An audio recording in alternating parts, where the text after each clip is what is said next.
You've tuned in to the Heart to Heart. You're now tuned in. What are you tuned into? Right, I've got it.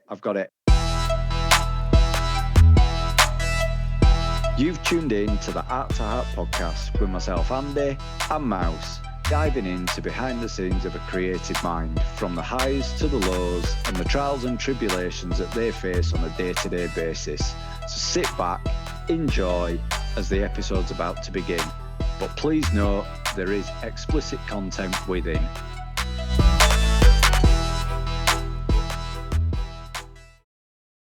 Yo, Taite, how we doing, bro? Doing good, man. How y'all doing, man? Good, man, good. What time we on over there? You're in Detroit, aren't you? Yeah, it's 11:08 right now, man. 11:08 a.m. Oh, doing the early morning sessions with us. Yeah, it's all good. So, for the UK listeners here, explain who you are, man. What do you do? Well, I'm a rapper from Detroit, Michigan, man, from the United States. I've been doing rap since 2013 consistently. But like in 2020, after like COVID and all that, like my like numbers and stuff really blew up with my planning and I guess I presented myself better than I used to. I feel like I was way more mysterious before, way more just music releases. But I feel like in the past couple of years, I've been really like letting fans get to know who I am, like more consistently, better, like, you know what I'm saying, image wise, really put myself out there, really having a unique sound that's different from everybody else's. That was really what separated me. It really got me the numbers I have now. So I'm gonna say, speaking about numbers, you've had a track go pretty wild at the moment, haven't you? Yeah, man. The track hit 1 million streams, I think, probably like end of last year, probably like September. Go on. That was crazy because like that wasn't planned at all. You know what I'm saying? That shit was more like I put it out, and in the first week it had like 200,000 streams, something like that. So it was more like I just threw that shit out there. People just feeling it, so it blew up from there. Where did you put it out on first? Was it out on YouTube or Spotify or? Nah, it hit every streaming service. I think around like May. I think it was May. Every streaming service at once, but Spotify's where it got crazy. You know what I'm saying? It was like, do it on Spotify, send some links out to some people, said share it if you're feeling it. And that shit just went crazy, man. It went everywhere. Smashed it, bro. So for people that know you, who would you, I know you say you got your own style, but who would you compare yourself to? Who's your influences with rap? Well, growing up, it was Tupac, DMX, Eminem, Biggie. Those are like my four. Like I think those are the most complete rappers I ever heard. So I based everything, everything I did, I tried to emulate and try to perfect what they did. And as you get older, as you do it more and more, your style starts to develop. You know what I'm saying? You start to get your own style. So it started off with those four. When I was like 13, I was like, oh shit, these dudes, you know what I'm saying? These dudes don't want to sound like, these dudes don't want to be like. But as you get older, you be like, oh shit, I just took like whatever my favorite thing was from them and just put it in, you know what I'm saying, to my music and form my own kind of style. So I would say it sounds like a blend of those four dudes. Yeah, man, that sounds. I've listened to a couple of your tracks, man, and it's basically it's hard to ask you who your influences are because I've got to agree it's a very unique sound. I've not heard no raps like it, man. It's good. I really enjoy it. I was talking to a dude like a producer. He's been in the business like 30 years, and he just happened to email me. You know what I'm saying? I was just talking to him. We was chopping it up, and he was like, you know what I'm saying? Like, where you get your sound from? Like, and I was like, you know what I'm saying? I just got I just wanted to have a 90s sound, like that 90s golden era. But I wanted to have like that new style production to it. You know what I'm saying? And he was like, yeah, I feel that. But he was like, even though you're saying that, this shit don't sound like nothing you ever heard before. Yeah, it's definitely. Yeah. I get what you're saying there. It's got like the elements of the boom bap flow, hasn't it? But it's on a much more kind of modern sounding beat. Like, it's proper crisp. Yeah. When he said that shit, I was like, that's what I was going for. I was going for like a different sound. And like I don't know if a lot of people know, but they probably do now. But I engineer, mix, and master everything on my own. So like everything is from like my own imagination, my own sound, like whatever I want it to sound like. I just, you know what I'm saying, I go in there and I create it. So that's why my music is less like I'm less likely to put out like 10 songs at once because I'm sitting down with every single song, working on my own. You know what I'm saying? So, but I feel like that gives me that sound that people are like, oh shit, I never heard nothing like this before. And that's why when it comes out, it spreads so fast because you're not gonna get this kind of music from no one else. Do you find that stressful? Yeah. It kind of gives you some creative freedom? I would say at first, when I first started doing that shit, it was stressful. You know what I'm saying? It was like, damn, like I want to get this song out quicker. So I would try to work faster. But I learned like no matter how fast I work, I'm a perfectionist. So it don't matter how fast I go, I'm still gonna take the same amount of time to get it done as I would if I was just working normal. So it's one of those things where, man, you just gotta sacrifice whatever fans, like you got some fans who they want music every week. You can't satisfy those fans. So you probably lose those fans, but the core fans gonna be there regardless. They're gonna rock with you no matter how long it takes. So I focus on that. So yeah. To kind of rewind it back a bit then. So how did you get to where you are? Was rapping a conscious decision, or have you just been like barring from a kid? Nah, man. I mean, that shit was like when I was like 9 years old. I remember I was riding with my dad. We was in the drop top. We was in Detroit. We was on the east side, and it was like I'm gonna say it was like 99, 2000, something like that. And he threw on DMX. It was the third album, you know. So it was, and then there was X album, and he put on What's My Name? And if anybody know that track go hard as fuck. But he threw that on, and I was 9 years old listening to this uncensored shit at this dude just saying anything he wanted. You know what I'm saying? It was just wild, and I was like, damn, man, this is crazy. This dude ain't got no limits. Like he ain't got to follow no rules. Like he just didn't give a fuck at all. You know what I'm saying? So I was like, damn, I want to do what that nigga doing. But then like it took 4 years before I wrote my first rap. You know what I'm saying? It was more like I just fell into it. You know what I'm saying? Like I was always good at writing. My teacher had told me that when I had like English class, she was like, "You good at writing and shit," but I ain't listen to that. You know what I'm saying? I was never a school person. So like when I got 13, I started writing. It just started becoming something I like to do for fun. Then when I got 16, I was like, damn, I want to get really good at this. You know what I'm saying? And when I got 18, people around me started realizing like, damn, you are really good at this. You know what I'm saying? Like you should pursue this. And that's when I was like, okay, I'm gonna pursue it. But then it took me like 3 more years to make a mixtape. So it was always like, I never was like, oh, I want to do this right off the bat. But the better I got at it, the more I was like, damn, I can make a career out of this. You know what I'm saying? Like, I don't feel like nobody fucking with me because my sound is so much more unique than theirs. You know what I'm saying? It's like, I try to master everything. It's not, I don't try to go out there and be like, oh, I want to have the best just flow or just this or just, I'm like, no, I want to have the best everything. So they can't say there's no weakness to what I do. You know what I'm saying? So that's what makes me continue to do it is I'm like a perfectionist with it. So what would it seem like when you were sort of deciding to become a rapper and thinking, yeah, I'm going to push this? What was your local scene like? Were there other people that were breaking through around you, or did you feel like you were those sort of guys supporting Detroit at this point? I feel like early on it was more like in high school, like everybody try to rap. You know what I'm saying? You have everybody trying to like make music, produce music, rap. I had a couple friends who rapped. They was bigger than me at the time, you know, so they have bigger numbers, more fans and shit. And so I started doing like local parties. I would do like, you know what I'm saying, a local party here, local party there type thing. And the more people heard me, the more like my name spread. But then, like I said earlier, it's like if you take that break, you gotta release something, you might lose some people. So it would be that thing where I would get hot, then I would have to like work on some music to release it. So they wouldn't hear it for a minute. So you had the people that rock with you would stick with it, you know what I'm saying? But the people who like was just listening to you at a party or something, but didn't really know who you was, you would lose them. So it was a constant battle for me to get the numbers and get the fan base that I got now. Like it was like a thing of like, oh damn, like it was timing more for me, you know what I'm saying? It was just timing. And when I figured out the timing and what to do and how to like push it on people, then it started to grow like it was. But early on, I would say locally, it was just more like do a party here, do a party there, rap with some friends there. It was never like, oh, I became really hot in Detroit locally early on, you know. But it's interesting that because I think even flash forward a few years to people that are trying to break through now, like I don't even think there is, especially around here. Like there's a bit of a rap scene around where me and Andy live, and they don't go out to rap for the parties. It's straight for YouTube to try and blow up in a different area. Like they don't think about rapping for their local area anymore. What do you think about that? Is that the same around you? Yeah, man, it's more everybody's trying to go viral. But no one's really thinking about like local shit. Like I remember like when I was like researching early on when I was younger, it would be like locally people, that's all they focus on. Let me do local shows. Let me try to get hot locally, because you get hot locally, one producer might hear you, a radio dude might hear you. Like, you never know. But nowadays, the radio is controlled by the labels.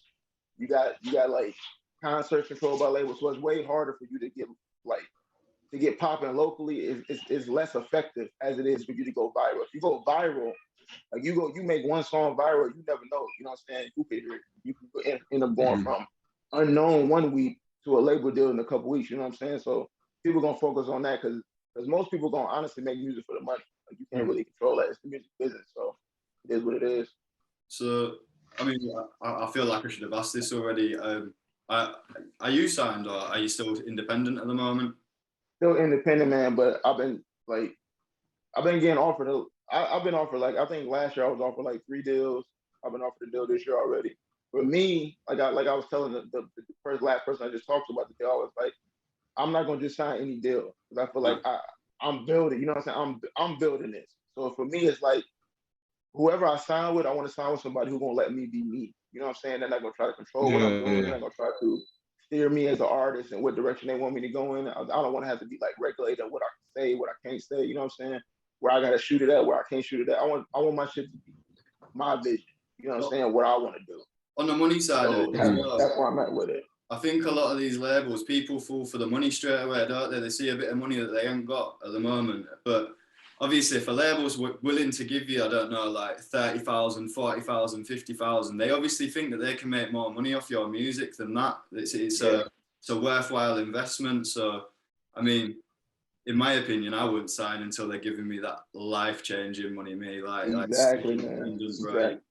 But people don't. It is.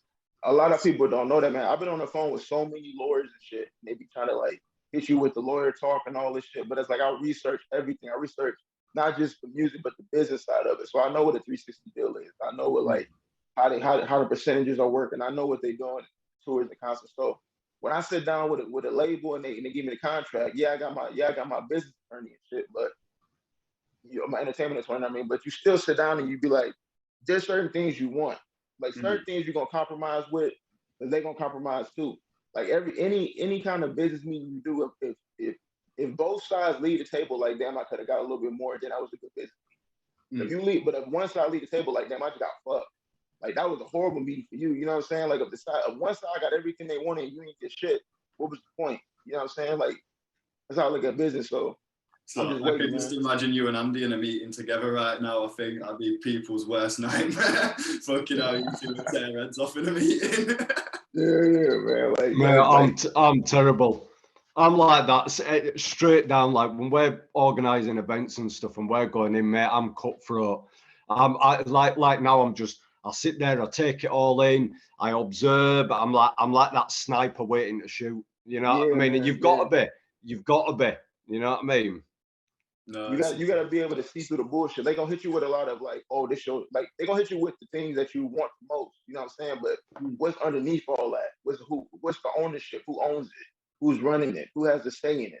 Like, you want to make sure you still have some say in the shit you're doing. You don't want to be, because I heard a lot of artists be like, you know what I'm saying? After their deal was over, they broke. They didn't do nothing they wanted to do. They took their music. They took this. They took that. You like, damn, bro. Like, what was the point? You could have stayed independent and made that money.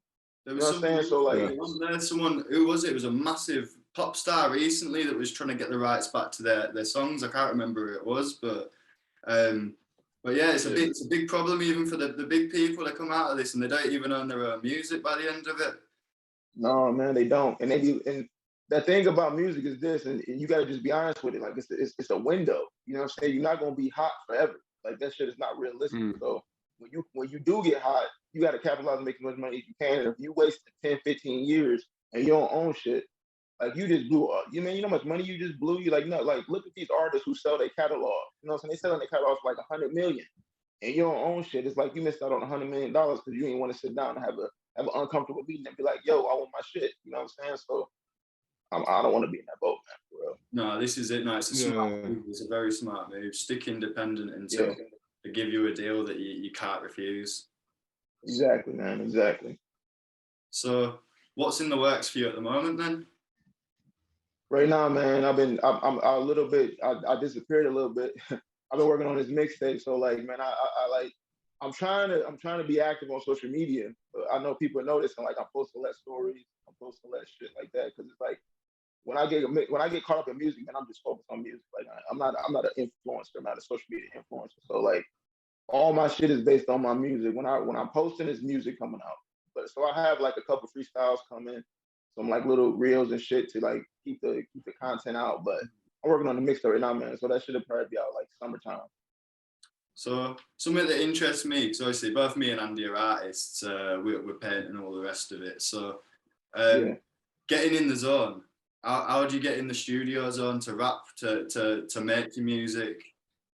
Like for me, I've got I sit down, I have my joint, me, and I'll listen to some good music. You know what I mean? Get right in the zone, ready to go. But have you got like a ritual you get in before you're sort of ready to record?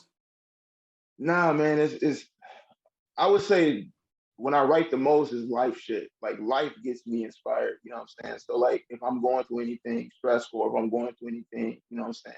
It can be happy, sad, don't matter. Like that makes me write the most.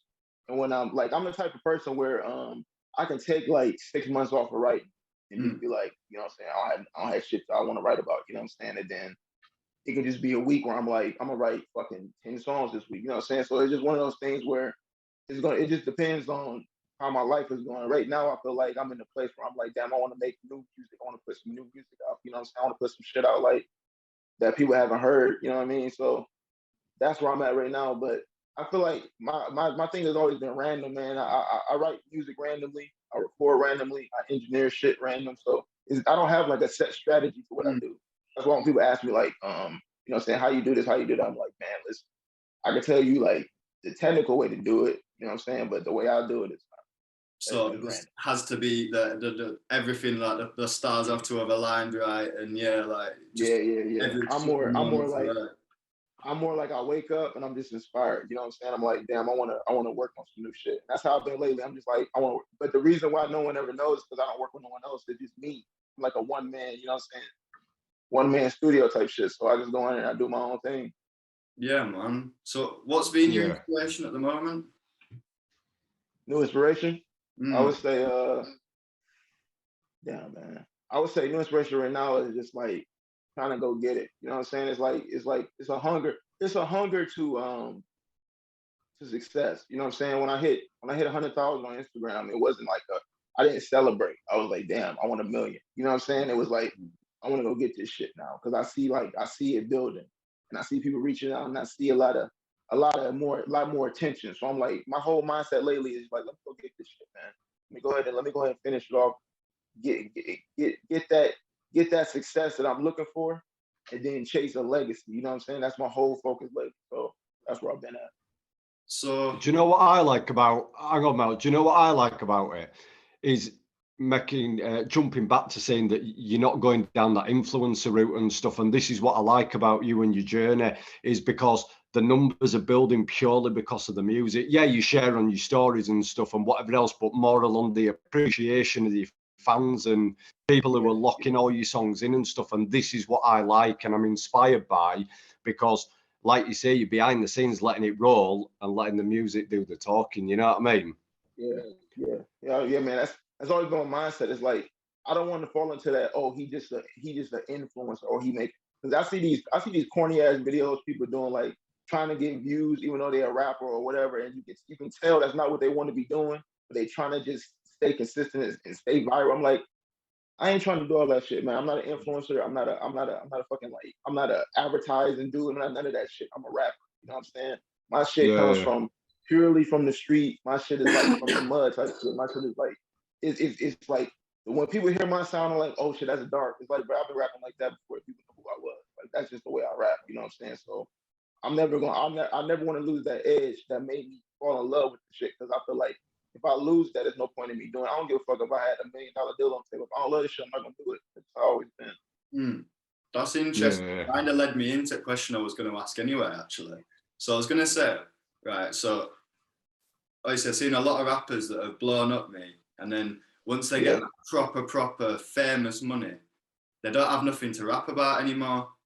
Like, I mean, it suddenly becomes like they've had a deep story all the way coming up, and now suddenly they're just rapping about the cars and the money and I'm not going to drop any names in it, so I don't want to be that. Yeah, I know what you're talking about though. Yeah, I know what you're talking about. But what's your thoughts on that? Like, if you got your big money tomorrow, do you reckon there'd ever be anything in there that'd be like, let's get into the brag rap, or what's your thoughts on it? Nah, man, I always been like a people who follow me, because it's been people that have been following my music, man. I swear to God, for like fucking 5-6 years, man.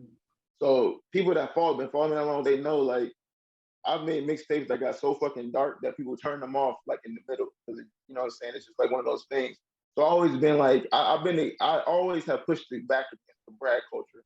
Why I say that is because I like, it's not that I want to be relatable, but I'm a relatable type nigga. You know what I'm saying? So people that hear me can relate to my struggles. I'm talking about my life, not talking about my monetary gains or what because money to me don't mean shit in terms of the art. You know what I'm saying? The art to me is like, if I'm rapping on some brag shit, it's gonna be about my skills. You know what I'm saying? Like how much better I am than you at this rap shit. You know what I'm saying? It's not about what I have more than you, because that shit is like money come and go, man. I've been broke, I've been poor, you know what I'm saying? I've been homeless, you know what I'm saying? I've been like, money come and go, and you go through the trials and tribulations of money. So like money don't have a real value to me. You know what I'm saying? So for me, it's like I focus on the art. The art gonna dictate what I talk about. You know what I'm saying? So only time I brag, quote unquote, is when I be like, you know what I'm saying, you niggas can't fuck with me on this music shit, period. You know what I'm saying? That's the only time I brag on you.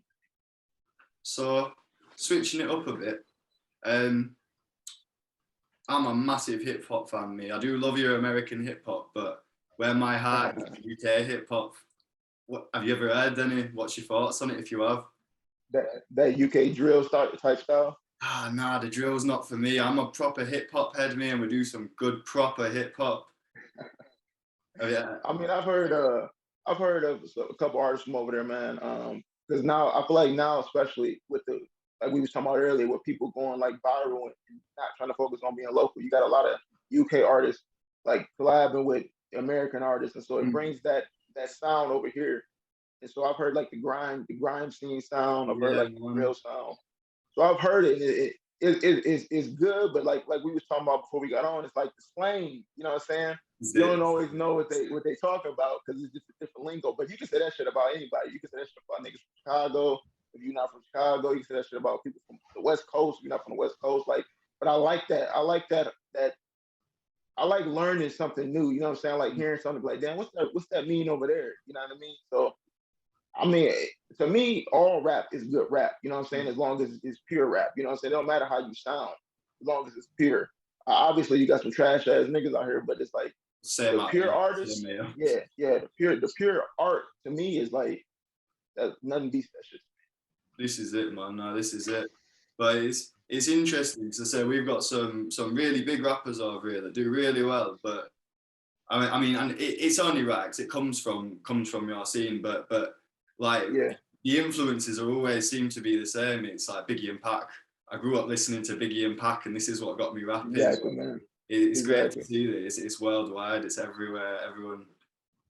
Man, to me, Pac is like the pinnacle to me, man. To me, Pac is like the greatest rapper I've ever heard. Why I say that is the versatility. Like, there's no mood you can be in that you can't throw Pac on. You know what I'm saying? It's like it don't matter what mood you're in. It don't matter what you're going. You can throw Pac on. Any song can relate to that. I feel like that's what makes him the best artist. To me, it's like people focus on one thing with every artist, you know what I'm saying? They say, oh, this is my favorite because of this one thing. I'm like, nah, bro. If I'm gonna pick the best, it's gonna be somebody who has all around the best sound, you know what I'm saying? And I feel like even that long ago, man, it's been fucking almost 30 years, some shit like that. But like even that long ago, the sound was crazy. You know, he was ahead of his time with his sound. This is it. Both of them, Biggie and Pac. Obviously, I'm a massive Biggie fan, me. But yeah, man, Biggie is another one. That's it. Like, there's not many lyricists that have come since. There's a few, don't get me wrong, but that just kind of like flow on a beat like that and are able to just sort of, you know, put words together and sound like we're just having a conversation like we are now without no effort in it. I think that's the words I'm looking for. But, East Coast too. East Coast dude, man. So I gotta rep him. No, this is it. So what we do like to do on this podcast is kind of go into the highs and the lows. So along your career, what's been the sort of things that your setbacks on the way, let's say? What's been your setbacks along the way?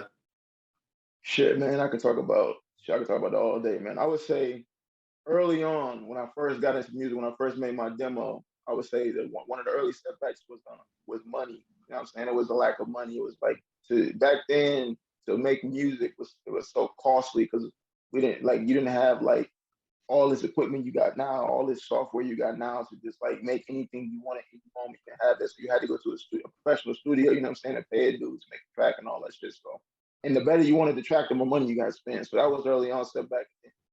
After I made my mixtapes, it was like, damn, I'm not getting the buzz I want. You know what I'm saying? I'm not getting the fans I want. So you like to be real with you, man, this music journey is like up and down all the time. Even if it looks great on the surface for artists, you can be fucking depressed. Because that's how I was. I was like, it's great on the surface, but it's like, damn, I want to do more than this. You know what I'm saying? And it's a snail pace. It's a marathon, not a race. It's not a sprint. So you want it all so quick, but you have to go through. Like I'm a big God person, spirituality. So you got to go through whatever God wants you to go through. You know what I'm saying? So if it's a slow process, it's a slow process. You got to just deal with it. But the lows is going to be your mood. It's going to be your emotions. It's going to be your resistance to not do things that'll take you away from music. That was always my. I think my pitfall was like, damn, I want to make more. You know what I'm saying? But it was always I got to stay away from things that can take me away from it. Because if I am taken away from the music, then it was pointless. You know what I'm saying? So I try to stay away from things that can take me away from it. But it's just an up and down journey. It's like an everyday thing, to be honest. It's just an everyday battle with the shit.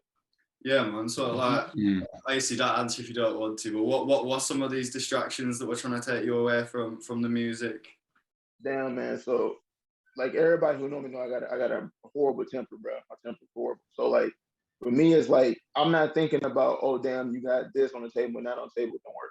I'm like, bro, anywhere, anytime I can pop the fuck off and anything can happen. You know what I'm saying? So early on, I was facing, you know what I'm saying, court days, and I was facing like jail time, and I was facing like I got expelled, and it was just a lot of shit going on. You know what I'm saying? It was just my temper, it was my temperament. It was just like I don't want to. Like I just don't play with any sucker shit, you know what I'm saying? So if anything, it happens a lot, man. It just happened recently. So I always got to make sure like I keep my focus on music and to make sure that I'm trying to finish the journey off, you know what I'm saying? Because even though you're doing it for you, you got people counting on you, you know what I'm saying? So it's like for me, more than just the money for me is want me to be successful, to take care of people that have been backing me this whole time, you know what I'm saying? So for me, it's just like that's been the struggle for me, is like going back and forth with that kind of shit. That's it, man. No, that's it. It's I mean, it's a worldwide struggle, that, and we've all got our dreams, and there's always going to be attempt there to try and skip around it, get something quicker. That's what my dad told me the same shit. He was like, when you get close to shit you want, the devil gonna tempt you with shit to try to take you away from it. It's like he ain't gonna do that. So for me, it's like I try to stay away from shit like that, but man, I'm telling you, man, like some people be trying to try you, man, and it's crazy. But I always had an edge to me, you know what I'm saying? Because when I was younger, I got bullied a lot. So getting bullied, anybody who know who's been bullied a lot when they're a kid, when you get older, you ain't gonna play that shit, you know what I'm saying? No matter what circumstance. So any little shit can set me off, man, you know what I'm saying? So I try to stay away from like bullshit and just focus on music. But I think what you just said there, I just thought about that on the spot there, what you said about the tempting thing. And from what we were saying earlier about Instagram, I think like for a lot of people in the 2020s anyway, Instagram can be that tempter, you know, like you're starting to get as you were saying, you got 100,000 subscribers now. I bet there could be that tempt there to be like, let's veer off for a minute, you know, and get some money off of the Instagram, get my blue tick, you know, get my million followers, and then get back to the story. And I think what's your thoughts on that? Do you think social media is a bit of a tempter at the moment? I've been seeing so many fucking like sponsorships, man, and so many like products, and my whole mindset has always been I'm not gonna endorse or sign up anything just for money that I wouldn't actually fucking stand behind. You know what I'm saying? I'm not gonna attach my name to something that 5 years from now they be like, why the fuck did you rep that? Knowing that what that was, you know what I'm saying? Like, cause I feel like that's fake. You know what I'm saying? If you do anything just to make that's why I don't believe in scam. Like in this music business too, you got so many scam artists. You know what I'm saying? People trying to scam people with you buy some followers here or buy streams there, and it's like, bro, I'm not doing this shit. You know what I'm saying? Like I'm not gonna scam people. I'm not gonna be playing into the scams. I'm not gonna be like repping repping brands that ain't got no fucking merits or they lying. Like I'm just not doing this shit. You know what I'm saying? It's so many like to me it's just integrity. You know what I'm saying? I'm gonna stay a real nigga through the whole process. It don't matter. It don't matter if I never reach the top because I stay the real nigga. That's worth it to me. Just not doing certain shit. So for me, the temptation with Instagram honestly would be girls in my DM. That'd be the worst thing that happened. Other than that, I don't give a fuck about none of that. You know what I'm saying? I don't give a fuck about none of that. So one thing we both wanted to ask you, what's the hardest thing about being a rapper? Oh shit, okay. Hardest thing about being a rapper. I would say for me personally, hardest thing about being a rapper for me is fucking mixing my own music. I mean, other than that, I feel like I've always been able to write pretty easy. I've always been able to. It always just came natural to me, man. I'm being honest. Like it's like a natural gift. I never sought it out. I never planned it. I never like. It was just always something that came natural. I feel like when I was younger, it felt like it was just something that God told me, like you're supposed to do this. You know what I'm saying? So as other than the technical shit, like mixing it, engineering, and all that, everything else comes very natural for me. So how did you pick that up? Was it just someone around that were like showing you, or have you been like researching the mixing and mastering yourself on YouTube, all of that? Like, how did it come about? So first, I went to the studio, like I was talking about earlier. I went to the studio with this dude he had been in the business for a long ass time, and I think he was like 50 something. You know what I mean? So he had been in the business like 30 years, some shit like that.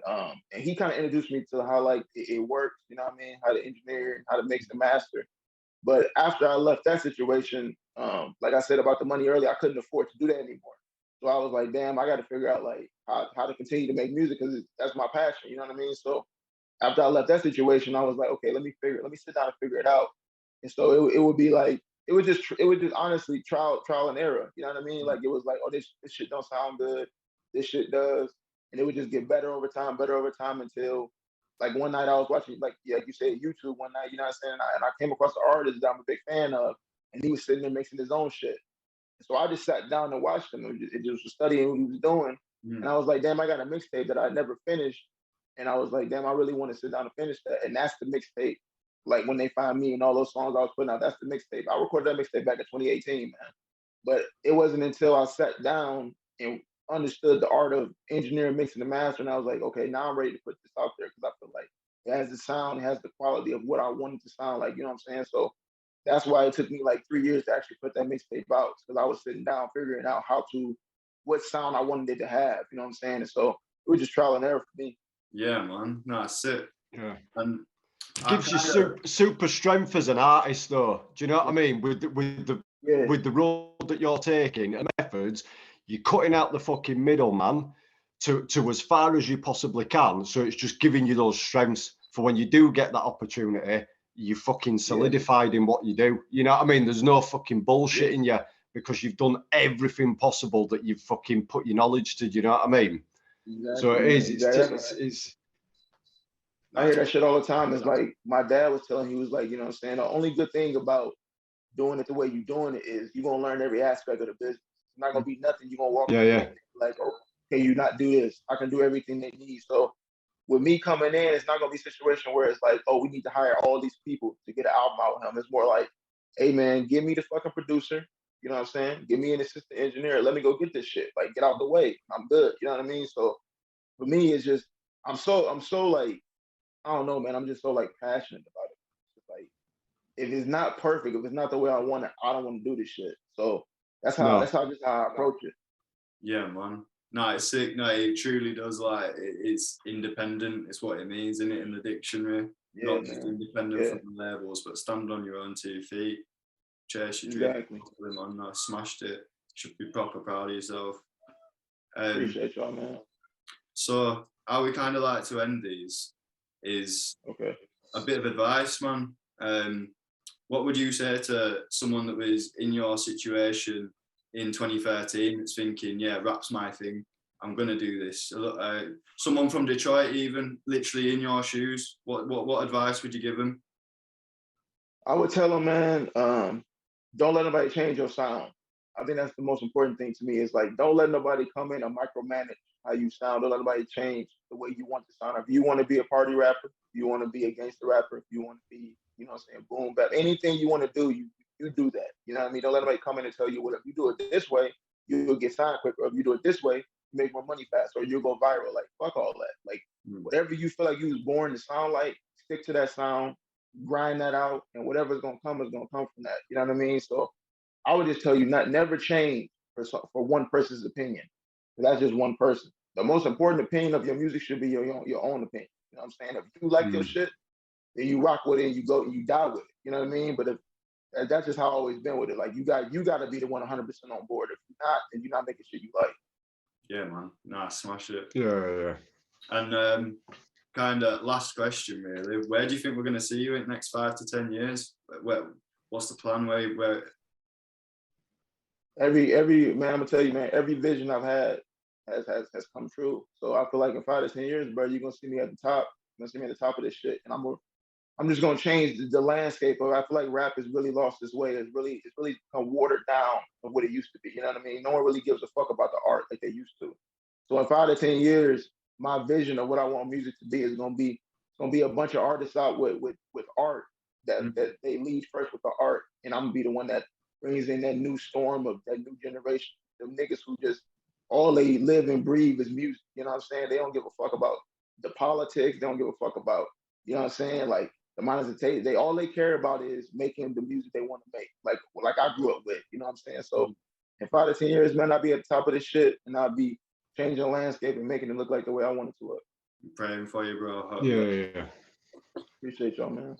Yeah, man. So just let people know where they can find you now. Instagrams, Facebooks, Twitters. What's your tags?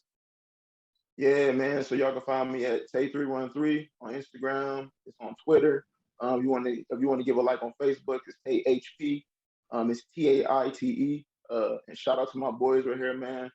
I've been rocking with dude, following the art, following his page. So like for me, man, is one of those things where I told him, I was like, I'm gonna do this shit. You know what I'm saying? My schedule is like hectic right now. It's like a lot of shit going on. I barely slept last night, but I was like, I gotta get up and do this for my dude. So I'm just, yeah, man, I'm just one of those people where it's like I stick to my word, and all I want people to know about me is, man, you're gonna get the real. Like anything I put out, anything I do, even if it sounds different or whatever, it's nobody in my ear. It's just everything I want to do, and it's always me. So for me, this was some real shit, man, and I appreciate y'all. And man, it was gangster for real. Absolutely, big way to close out our season as well. So thank you very much, bro. Appreciate it, and thanks for your time. Yeah, respect for coming on to 100%. Man, it's all love, man. It's love. Big things for the future. Big things for the future.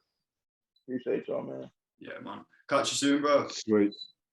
All right, bro. So that's it for now from myself and Mouse. Any updates for future episodes, make sure you rate and follow on Spotify or like and subscribe on YouTube. Also, you can find us on his Insta socials at WIArtistMouse, Broken Thugs Club and Rogue Gallery Project. So that's it. Till next time, thanks for listening.